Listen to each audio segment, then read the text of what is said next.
안녕하십니까? 네, 안녕하세요. 네. 도시계획연구소 서기습입니다. 오늘은 이제 투자에 살아야 되는 전설이라고 그러죠. 워렌 버핏의 명언을 한번 되짚어 볼 텐데요. 워렌 버핏은 이제 이런 말을 했죠. 시장의 흐름에 쫓기지 말고, 시장의 흐름에 편승하지 말고 평정심을 유지해라, 이런 말을 했습니다. 지금 청약시장이 좀 과열돼 있는데 좀 평정심을 유지하면서 진행을 해야 될 것 같고요. 또 가치에 투자하라. 시세에 투자하지 말고, 시세를 보고 투자하지 말고 가치에 투자하라는 말을 했습니다. 그래서 오늘 또 평정심을 유지하면서 가치 있는 투자가 될 수 있도록 여러분의 상담을 도와드리도록 하겠습니다. 네, 좋은 말씀 해주셨네요. 평정심을 유지해라. 그리고 가치 있는 곳에 투자해라. 제가 말씀드린 것하고 크게 다르지 않을 것 같습니다. 여러분들 만약에 활기가 뛰고 있다고 해서 거기에 너무 쫓아가시면 손해볼 수 있습니다. 평정심을 유지하시기 바라겠습니다. 자, 그럼 대표님 오늘 이번 주에 특히나 핫 이슈들이 좀 있을 것 같은데요. 부동산 관련 정보들 몇 가지 살펴주시죠. 네. 뉴스테이 정책을 이제 발표를 했어요. 한 2달 전에 뉴스테이 정책을 발표를 했는데, 중산층의 전월세난을 완화시키기 위해서 중산층을 중심으로 전월세난이 너무 폭등을 해서 문제가 되고 있기 때문에, 사회적 이슈가 되고 있기 때문에 이런 거를 완화시켜주는 정책을 발표를 했습니다. 그래서 서울 수도권에 이제 5,500가구를 공급을 하겠다, 이렇게 이제 발표를 했죠. 그래서 5,500가구를 공급을 하고요. 2015년에 올해 이제 입주자를 모집을 합니다. 올해 입주자를 모집을 하고 2017년에 이제 입주를 하게 되는 것이죠. 그래서 뉴스테이 같은 경우는 임대주택입니다. 전세가 아니고 월세주택이죠. 행복주택도 마찬가지로 월세주택입니다. 그래서 전세주택에 대한 패러다임이 없어지고 이제 월세 시대로 진행이 되었다, 이렇게 보시면 되겠습니다. 이제 건설회사하고 리츠, 부동산 투자 펀드죠. 리츠가 같이 조인을 해서 합작을 해서 짓게 되는 것입니다. 그래서 8년간 세입자의 주거 안정을 보장하는 거예요. 8년이면 장기 임대주택은 20년, 15년이지만은 8년이면 좀 짧지 않느냐라는 생각이 있지만 2년 만에 한 번씩 이사를 다니는 전세 난민 입장에 봤을 때는 8년은 굉장히 긴 세월입니다. 그래서 8년간 보장하기 때문에 이 정책이 잘 시행됐으면 좋겠습니다. 그리고 서울 같은 경우는요, 신당동, 대림동에 이제 한 1,000세대 정도 짓고요. 그다음 권선동 같은 데가 2,400가구, 인천 도화동이 2,100가구에서 4,500가구입니다. 그래서 초기 임대료 규제가 없기 때문에 신당동 같은 경우도 지금 1억에 월세 100만 원에 임차인을 모집을 할 거예요. 1억에 100만 원이면 상당히 좀 부담되는 금액이죠. 그래서 시세에 맞춰서 시세하고 3%, 5%밖에 차이 안 나요. 보금자리 주택 같은 경우는 시세보다 20%, 30% 저렴하게 분양을 했는데 이 뉴스테이 같은 경우는 시세의 3%, 5%. 그래서 크게 저렴하지 않는 주택이다, 이렇게 볼 수가 있겠고요. 그다음에 서울동, 대림동 같은 경우도 이제 가산 디지털역, 구로 디지털역과 접근성이 좋은데 이쪽 같은 경우도 1,000에 100만 원, 1,000에 106만 원이죠. 그래서 주변 시세가 1,000에 106만 원인데 월세를 그대로 1,000에 106만 원, 주변 시세하고 동일시하게 월세를 놓고 있습니다. 그리고 신당동 같은 경우는 이제 도시형 생활주택이죠. 도시형 생활주택. 도시형 생활주택이기 때문에 일반 다세대보다는 조금 입지 여건이랄지 주거 시설이 약간 열악할 수가 있어요. 그렇지만 이 도시형 생활주택이나 1인 가구에 적합한 이런 주택을 서울에는 하고요. 그만큼 집가가 비싸고 땅값이 비싸기 때문에 아파트 공급 분양가가 셀 수가 있기 때문에 1인 가구들을 위주로 공급을 하게 되는 것이고요. 수원 권선동이나 이제 인천 도화동 같은 경우는 이제 패밀리형 아파트 단지를 이제 조성을 해서 공급을 하게 되는 것이죠. 그래서 권선동 같은 경우는 이제 터미널역 아이파크시티보다도 10만 원이 싼데요. 이 입지를 한번 살펴보면 수원역에서 보시면 이쪽에 수원 터미널이 있어요. 수원 터미널이 있는데 아이파크시티가 이쪽 주변에서 1차, 2차, 3차, 4차 쭉 지금 입주를 하고 있는데 입주를 했거나 이 입지 자체를 비교해보면 10만 원 이상의 차이가 난다는 것이죠. 그래서 지금 분당선 자체가 이제 수원역까지밖에 오지 않는데 고색역, 오목천역이 완성이 되면 이게 10만 원 정도 차이가 난다 손 치더라도 입주가 될 것 같은데 지금 봤을 때는 오히려 시세보다 비싼 어떤 그런 뉴스테이가 아니냐, 이렇게 생각이 됩니다. 인천 도화 같은 경우도 이제 이편한 세상에서 대림산업이 진행을 하는데 이 뉴스테이 정책은 앞으로도 계속 박근혜 정부 끝나는 시기까지 내년, 내후년까지는 지속적으로 이루어질 것 같다, 이렇게 판단이 되어지고요. 지난주에 이제 상가 권리금에 대해서 상가 임대차 보호법이 개정이 됐죠. 상가 임대차 보호법을 한번 살펴보면요. 지금 3,000제곱미터 이하, 다시 말해서 900평 이하의 상가 건물에 대해서 임대차 보호법이 적용이 되는 것입니다. 따라서 백화점이나 재래시장 이런 것들은 다 빠졌어요. 그래서 뭐 혹자는 뭐 로비를 해가지고 이렇게 되지 않았냐 이런 말들도 하는데 어떻든 간에 일단은 내가 들어가 있는 이 상가 건물이 900평이 되면은 이 임대차 보호법을 이 임대차 보호법을 적용을 받을 수 있을 것이다. 그리고 5월 13일 날 바로 시행을 했어요. 연말정산 소득공제 때문에 논란이 많았잖아요. 딱 법안이 3개가 통과가 됐는데 이 상가 임대차 보호법도 같이 이제 개정이 되어서 통과가 되어서 지난주 수요일부터 이제 시행이 되고 있습니다. 그래서 주요 논점 자체는 3개월 동안 권리금 지급받는 것을 방해하지 마라 이런 겁니다. 권리금을 받으려면 3개월 전에 집주인한테 이야기를 해서 나는 나가야 되겠다. 새로운 신규 임차인이 들어오면 새로운 임차인한테 권리금을 받아야 되는데 이거를 방해하지 말아라라는 어떤 이게 골자입니다. 그래서 신규 임차인에게 권리금을 요구를 하면 안 되죠. 기존 임차인이 신규 임차인한테 권리금을 받고 나가야 되기 때문에 신규 임차인에게 권리금을 요구하거나 수수하지 말라는 거고 또 권리금을 지급하지 못하게 막아서도 안 되고요. 그리고 신규 임차인에게 현저하게 높은 임대료와 보증금을 요구할 수가 없어요. 다시 말해서 5천에 100만 원인데 1억에 200으로 월세를 놓겠다. 이러면 아무도 안 들어줘. 그러면 권리금 받지 말고 나가라는 말과 똑같기 때문에 신규 임차인에게 현저히 높은 임대료를 받지 말아라는 거고 정당한 이유 없이 신규 임차인과 계약 체결을 거절하는 경우는 안 된다. 근데 정당한 이유가 있다면 거절을 해도 된다는 것이죠. 다시 말해서 권리금이 없이 쫓겨나갈 수도 있다는 건데 이 정당한 이유에 대한 논란이 앞으로 많이 확산될 것 같아요. 그리고 소송도 많이 들어갈 것 같은데요. 신규 임차인이 임대료를 낼 능력이 없거나 임차인의 의무를 위반할 우려가 있고 임대차 계약을 유지하기 어려운 경우 좀 말이 어려운데요.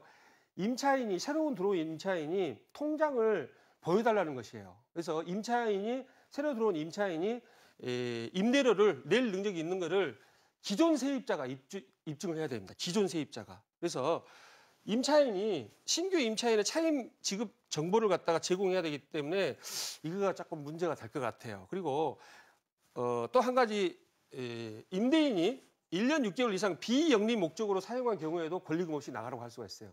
임대인이 그냥 내가 사용하겠다 비영리 목적으로.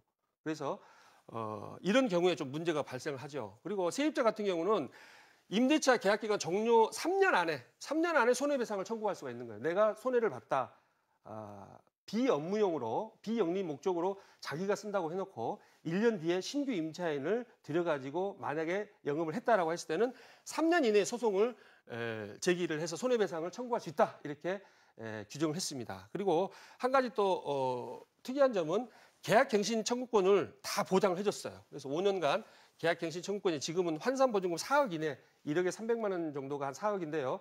4억 이내에서 환산보증금을 보증을 해줬는데 지금 같은 경우는 이제 5억, 10억이 돼도 보증금을 보호를 할 수 있는 이런 툴이 생겼다. 그래서 임대인보다는 임차인을 두텁게 보호하는 상가 임대차 보호법이 개정이 되어서 권리금 문제에 대해서 앞으로 많은 논의가 있을 걸로 보여집니다. 네, 임대차 보호법 등의 이제 부동산 관련 법률들 개정된 사항들을 아주 꼼꼼하게 짚어주셨는데 서민이나 그 중산층 분들에게 좀 안정적인 주거 환경을 제공할 수 있도록 좀 잘 실용화가 됐으면 좋겠습니다. 자, 이번에는 여러분의 고민을 좀 덜어드리겠습니다. 부동산 상담 전화를 받겠는데요. 02-511국에 105번으로 전화 주시면 되겠습니다. 첫 번째 전화부터 받아보겠습니다. 여보세요? 안녕하세요. 여보세요. 네, 반갑습니다. 예, 안녕하세요. 네, 어떤 고민이 있으신가요? 제가요, 어금동에 어금공원 주변에 빌라를 보유하고 있는데요. 네, 1층에서 3층은 복층이거든요. 네, 근데 이걸 재건축을 하려니까 주민들이 단합이 잘 안 돼서 현재 그냥 파는 게 나을런지 재건축해가 파는 게 나을런지 궁금해서 한 여쭤보는 거고요. 네, 두 번째로는 이사 강변 신도시에 제5 2차 아파트를 하나 그거를 추첨을 해갖고 당첨이 됐는데요. 네. 이제 향후 전망은 어떤지 지금 5월 달부터는 매도를 할 수 있다 그랬어요. 네. 그래서 그게 궁금해서 좀 알아보려고요. 그러네요. 지금 두 가지 질문을 주셨거든요. 첫 번째는 오금 공원 주변에 이제 건물을 갖고 계신데 1층부터 3층은 복층이라고 하셨고요. 과연 이것을 갖고 있어야 되느냐 아니면 매도를 하는 게 낫느냐 이런 질문이셨습니다. 네, 어떻습니까? 네, 안녕하세요. 네, 안녕하세요. 네, 안녕하세요. 복층이라 그러셨는데 몇 년도에 준공된 거예요? 몇 년도에 입주하셨어요? 한 30년, 지은 지는 30년 됐고요. 아, 지은 지 30년이 아. 되셨어요? 예, 그래갖고 제가 이사가 들어간 지는 한 15년 됐어요. 아, 30년 됐고 이사 들어간 지는 15년. 15년. 예. 여기에 지금 거주하고 계시나요? 아니, 그 매매가 잘 안 돼서 팔고 옆에 아파트로 이사 와서 살고 있어요. 네. 아, 얼마에 구입하셨나요? 그게 1억 7,500에 구입한 것 같아요. 1억 7,500인데 지금 시세는 뭐 한 2억대 중반 정도 가나요? 한 3억 정도 가나요? 한 3억 정도, 3억 1천, 2천에 매매 된다 그러더라고요. 아, 3억 2천에. 전용이 상당히 크겠네요. 그러면 복층이면. 그렇죠? 저는 전용면적. 복층에 2층인데요. 네. 복층에 있는 사람들이 네. 조건을 많이 걸어서 이거 단합이 잘 안 되는 것 같아요. 아, 세대수가 몇 세대라고요? 17세대인데 네. 시행사 얘기로는 한 30세대를 지어갖고 10채는 자기가 팔아가지고 간다고 그렇게 얘기하더라고요. 아, 시공사에서? 예. 예. 근데 단결이 돼야 되는데 단결이 안 돼서 어쩌죠? 17세대가 전부 동의를 해야 되는 것이거든요. 한 명도 안 빼고.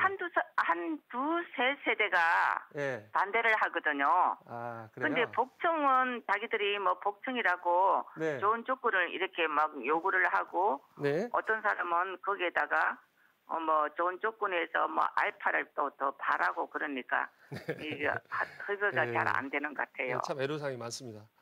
예. 그래서 이 지역 같은 경우를 보면 이제 그 앞으로 지가가 상승할 여력이 있으면 이제 보유를 하시고 상승할 여력이 많지 않으면 지금 매도를 하셔야 되잖아요. 네. 그죠? 그래서 네. 이쪽 지역의 호재 자체가 이제 올림픽 선수촌 아파트가 이제 재건축이 되고 이 위에 이제 둔촌주공이라고 있어요. 둔촌주공. 네. 그다음에 거연마천 뉴타운 이런 거 들어보셨죠? 네. 이런 것들이 이제 앞으로 재건축이 되거나 재개발 뉴타운이 되는데 이쪽 지역이 개발된다 그래서 이 오금공원 주변 쪽이 오금공원 주변이면 한 오금역하고도 한 5분, 10분 걸리고 방위역하고 중간에 이 정도 근방에 있는 건가요? 예, 예. 예. 이쪽 지역이 개발된다 손 치더라도 이게 많은 집가 상승 여력이 없어요. 그래서 17세대가 단합이 되면 조금 더 보유를 해서 재건축을 시도를 하지만 만약에 그게 안 된다고 했을 때는 매도를 하시는 게 맞습니다. 지금 1억 7,500에 네. 사셔서 3억대 뭐 3억대 초반이면은 한 1억 한 5천 정도 올랐잖아요. 그러니까 2000년 정도 해서 한 15년 정도 전에 구입하셨으면 2000년에 구입을 하셔서 뭐 15년 만에 70% 수익률이면은 이게 뭐 나쁜 건 아닙니다. 그래서 일단은 매도를 하시고 다른 쪽으로 갈아타는 것을 제가 말씀드리고요. 그다음에 하남 미사 강변도시는 어떤 아파트를 분양받으셨나요? 대우 2차요. 대우 푸르지오 2차요. 예, 대우 프로지오 2차. 예, 여기서 한 10km 정도 지금 떨어지는 지역 정도 이렇게 보입니다. 미사 강변도시 대우 푸르지오 2차가 이쯤에 있어요. 이쯤에. 그다음에 1차가 이쯤에 있습니다. 그래서 상일동역에서 미사 강일지구를 거쳐서 미사 강변도시, 그다음에 하남시청까지 지하철 5호선 개통된다는 거 혹시 들어보셨나요? 말은 들었어요. 지하철 5호선. 그래서 지하철 네. 5호선이 이제 개통이 되는 이 시기에 지가가 좀 상승할 것 같은데 이쪽 지역에 한 2만 6천 세대가 공급이 돼요. 2만 6천 세대. 예. 그다음에 강일지구가 1만 6천 세대 공급됩니다. 1만 6천 세대. 2만 6천 세대, 1만 6천 세대 합치면 4만 2천 세대죠. 위례 신도시보다 더 많은 물량이 이쪽에 쏟아져요. 그래서 장기적으로 봤을 때는 보유할 가치가 있어 보이지만 2020년 정도 되면은 지하철 5호선도 연장 개통되고 그다음에 하남 유니온 스퀘어라고 그래갖고 신세계에서 추진하는 게 있어요. 그래서 내년 정도 완공이 되는데 2020년 이후에까지 보신다고 하면 보유를 하시고 앞으로 3, 4년 정도 투자 목적이면 올 가을에 파세요. 올 가을에. 지금 프리미엄 좀 붙었죠? 한 몇천만 원 붙은 것 같더라고요. 프리미엄이 한 5, 6천 정도 붙었을 거예요. 그다음 한강 보이는 쪽은 한 8천만 원까지도 지금 붙었거든요. 그런데 이 분양권 전매가 안 되는 시점에도 불구하고 불법으로 해가지고 지금 뭐 하시는 분들이 좀 있어요. 그래서 프리미엄이 비이상적으로 지금 많이 올라가기 때문에 제가 봤을 때는 프리미엄이 한 8천만 원에서 1억 정도 되면은 매도를 하시고 예. 다른 쪽으로 투자를 하시는 게 맞습니다. 네. 네, 추가적인 질문 없죠? 그뭐 오래 보유하면은 별로 저거 안 좋겠습니까? 그러니까 2020년 이후까지 보유를 하시려면 앞으로 5년에서 10년을 더 보유를 하시려면 보유를 하시되 3, 4년 정도 네. 투자 목적으로 보시면 올 가을에 파시라는 거죠. 프리미엄이 아니, 8천에서 1억 붙었을 때. 예. 네. 그러면 9호선이 그렇게 들어간다는 말은 있는데 9호선은 어떻습니까? 들어갈 9호선 같은 경우는 지금 고동역까지는 확정이 됐는데요. 예. 여기는 지금 추진을 하고 있어요. 하남시 국회의원이. 9호선 같은 경우는 확정이 안 됐기 때문에 9호선은 기대하지 않으시는 게 좋아요. 당장은. 아, 네. 4, 5년 예. 동안은. 네. 네. 예, 궁금한 점 감사합니다. 해소되셨죠? 네, 감사합니다. 네, 고맙습니다. 네. 네. 보니까 지금 대우 2차 아파트의 경우에는 단기 투자일 경우에는 예, 갖고 계셔도 좋고 그리고 너무 길게 가면은 빨리 매도를 하는 게 좋다. 이런 답을 주셨습니다. 다음 전화 받아보도록 하겠습니다. 안녕하세요. 여보세요? 네, 반갑습니다. 네, 어떤 고민을 갖고 계신가요? 제가 지금 서석구에 방배 1동에 저 빌라를 하나 갖고 있는데요. 네. 네, 지금 올해 11월 달까지는 만기예요. 전세를 내놨는데, 그거를 매도를 해야 되나, 아니면은 이제 전세를 계속 줘야 되는지, 어떻게 해야 될지 모르겠네요. 네, 방배동 빌라 몇 평 정도 되나요? 전용 면적이? 그게 한 5평 정도 될 것 같아요. 네. 그리고 매수하셨을 때는 한 가격이 어느 정도 됐었나요? 그때는 2억 2천에 주고 샀습니다. 네. 현 시세는 많이 올랐겠군요. 그래요? 잘 몰라서. 그렇군요. 그 부분도 그러면 상담을 좀 들어가야 될 네. 것 같습니다. 네, 일단 11월에 만기가 된다고 하던데요, 대표님. 이걸 갖고 네. 있는 게 좋을까요? 아니면 매도를 하는 게 좋을까요? 네, 안녕하세요. 시청자님. 네, 예, 안녕하세요. 방배동 몇 번지인가요? 거기 프레스티지에 프레스티지요? 네, 예. 932번지인가? 예. 132번지요? 930. 아, 932번지. 네. 네. 프레스티지. 참 빌라고요. 이름 좋습니다. 프레스티지 해가지고 고급 빌라를 프레스티지 빌라라고 합니다. 그래서 그렇군요. 프레스티지 이노베이션에서 요즘 하도 영어가 많아서 네. 프레스티지 빌라가 지금 이쪽에 위치해 있네요. 내방역에서 한 도보로 한 5분 정도 걸리나요? 네, 예. 내방역에서 도보로 한 5분 정도 걸리고 이수역에서도 한 10분 정도 걸리는데 이걸 얼마 주고 사셨다고요? 2억 2천에 주고 샀습니다. 2억 2천에 주고 샀으면 지금 시세가 한 3억 정도 가나요? 글쎄요. 모르겠어요. 제가 봤을 때 2억대 후반 정도 갈 것 같아요. 2억 8천 정도 가고 지금 네. 5.5평이라 그러셨는데 대지 지분을 말씀하신 것 같아요. 전용 면적은 몇 평이나 되나요? 전용 면적. 12평 정도 돼요. 전용 면적이 12평이죠? 네. 5.5평이면은 몇 층이죠? 5층이에요. 5층 확장을 좀 했겠네요? 확장. 네. 중고구의 확장은 안 했죠? 했더라고요. 네. 네, 그래서 지금 제가 봤을 때는 2억 2천이면은 한 2년 전에 구입을 하셨으면 한 네. 4, 5천만 원 정도는 지금 올랐을 거라고 판단이 되어져요. 근데 네. 이 지역 같은 경우는 방배 5구역 재건축한다 이렇게 하는 말 혹시 들어보셨나요? 네, 들어봤어요. 방배 5구역. 방배 5구역을 이 바운더리로 해가지고 재건축을 하는데 이 바로 옆에 붙어 있는 이런 빌라네요. 네. 그죠? 방배 5구역 같은 경우가 2000년부터 사업 시작을 했어요. 2000년부터 재건축을 단독주택 재건축이라 그러는데 지금은 네. 없어졌습니다. 2012년에 없어졌거든요. 그래서 네. 그 2000년부터 추진했기 때문에 지금 재건축이 가는 거예요. 그래서 한 1,100명에서 1,200명 정도 돼요. 조합원들이. 네. 이분들이 이주가 내년에 아마 예정이 되어 있어요. 그래서 이제 사업시행 인가 이런 거 들어보셨죠? 사업시행 인가 관리처분. 네. 그러니까 사업시행 인가 관리처분이 나고 내년에 이게 이주를 하게 되는 것이거든요. 그러면 1,100명, 1,200명이 이주를 하면 이쪽 네. 주변에 이제 뭐 학군도 좋고 살기도 괜찮기 때문에 이쪽 네. 주변에 이제 포진을 해서 살게 됩니다. 그래서 이쪽 이 주변 자체가 전부 지가가 한 5%, 10% 올라갈 거예요. 이 사람들이 다 이주를 해야 되기 때문에. 네. 이주를 하면 바로 옆에 한 3km, 4km 이내로 이주를 하지 10km, 20km 떨어진 데로 이렇게 사람들은 잘 이주하지 않으려는 경향이 있습니다. 그래서 2016년, 그러니까 내년 한 봄이나 내년 가을 정도에 매도를 네. 하시는 게 맞을 것 같아요. 그러니까 지금 파기 좀 아까우니까 이주가 네. 시작된다. 방배 5구역 이주가 시작된다. 이때 매도하세요? 네. 그리고 네. 그러면은 지금 월세 11월 달 되면 월세 내놓는 거는 어때요? 그러니까 11월 달에 월세를 내놓으시면서 네. 이제 특약상을 좀 써서 뭐 언제든지 뭐 이주하기로 한다. 그다음에 네. 이제 주택이 매매가 되면 이주를 하되 대신 뭐 이사비를 뭐 월세에서 몇 달치 월세를 공제하기로 한다. 이런 어떤 특약상을 쓰셔가지고 잘 협의를 네. 하셔야 돼요. 네. 원칙적으로는 2년 동안 살 어떤 권리가 있기 때문에 안 나간다 그러면 어쩔 수가 없습니다. 그러니까 잘 협의를 하셔가지고 이 집이 매도가 되면 뭐 네. 3개월치를 안 받든지 해서 이렇게 이주하기로 한다라는 특약상을 쓰시고 계약하시면 될 것 같습니다. 네. 감사합니다. 네. 네. 네. 고맙습니다. 전화 고맙습니다. 네, 감사합니다. 네. 방배동 지역의 또 다른 개발 지역이 좀 조금 뜰 수 있을 때까지 약간 좀 갖고 계시는 것이 좋을 것 같고 다시 전세를 11월 말에 주신다면 특약사항을 잘 협의를 하셔야 될 것 같습니다. 오늘 세 번째 전화 받아보겠습니다. 안녕하세요. 여보세요. 여보세요? 예, 네. 안녕하세요. 네, 반갑습니다. 전화 네. 주셔서 감사드리고요. 어떤 고민이 있으신가요? 저희가 지금 작년 7월 달쯤에요. 네. 평택의 올림을 저희가 분양을 받았거든요. 네. 예, 분양을 받고 지금 10월 달이 입주가 지금 시작되고 있어요. 네, 이게 삼성전자하고 LG전자가 들어오고 협력업체들이 이제 들어온다는 그 얘기를 듣고 여기에 사놓으면 괜찮을 것 같아서 지금 해놨는데 네. 지금 입주 시점이 이제 다가오고 있을 때 저희가 좀 알아보니까 이게 계속 가지고 가도 되는 건지 아니면 지금 너무 많이 아파트가 생기니까 이 올림을 가지고 가는 게 좋은 건지 아니면 지금 매도하는 게 나은 건지 조금 걱정이 되기도 하고 네. 그래서 네. 지금 그것 때문에 여쭤보려고 지금 전화를 드린 거고요. 나머지 네. 또 하나는 하나 더 질문을 해도 괜찮을까요? 네, 짧게 부탁드릴게요.